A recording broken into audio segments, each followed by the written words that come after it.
how can people embrace nihilism in their lives when they're still going about every detail and aspect of their life and make you feel like I am living life and I love life, but they, at the same time, like you see that, what is nihilism in this case?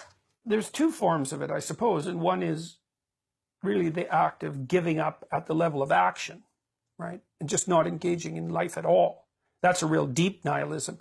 The more shallow nihilism is to continue to engage in life, but to put forward an explicit philosophy that is predicated on the idea that life is ultimately meaningless and futile.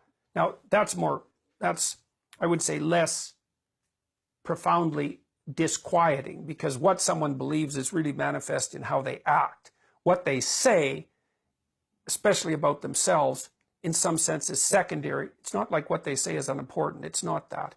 But their deeper convictions are manifest at the level of action. And lots of people who say they're nihilistic are just confused about the nature of reality from an ethical perspective. They act ethically, but they can't figure out a rationale for it. And so they adopt a philosophical nihilism, but keep acting as moral agents. The really deep nihilists become hopeless. And some of that is because they fall into a logic trap. You know, it's something like, well, in a million years, who the hell's going to know the difference? So why should I do anything at all? It's something like that. And it's also attractive to some degree, because the advantage to nihilism is that there's no responsibility associated with it. So it's a way to run away from responsibility? Yes, I think people often portray nihilism as an inevitable hopelessness, but they fail to take into account its attractiveness. And the attractiveness is, oh, well, if my life is meaningless, then I don't have to do anything. Now, it turns out that that's a real catastrophe, but you can also understand it as it has its attractions.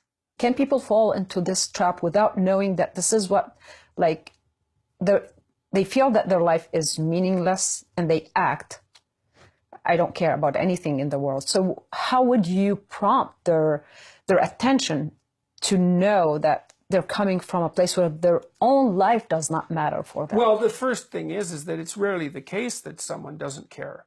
What is the case is that their cynicism has undermined anything positive in their life, but it hasn't undermined the negative. So the first thing you do with someone who's nihilistic is say, what makes you so sure you don't believe in the reality of your own pain? And that's a very good question, because you can talk all you want and you can be as cynical as you can possibly manage, but using that as a weapon against anxiety and pain is it just has no effect at all. Cynical nihilism can destroy happiness, but it can't destroy misery. And you might say, well, I don't believe that life has any meaning. That isn't what you mean. You mean, I don't believe life has any positive meaning. You're not going to get out of the negative meaning. And then the next question is something like, are you sure that you're so satisfied with the fact that your life consists of nothing but negative meaning? Is that really working out well? You say, well, I don't believe in anything. It's like, yes, you do. You believe in your own pain. Everyone believes in their own pain.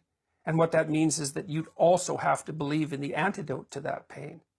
And maybe you'd be happy to find it.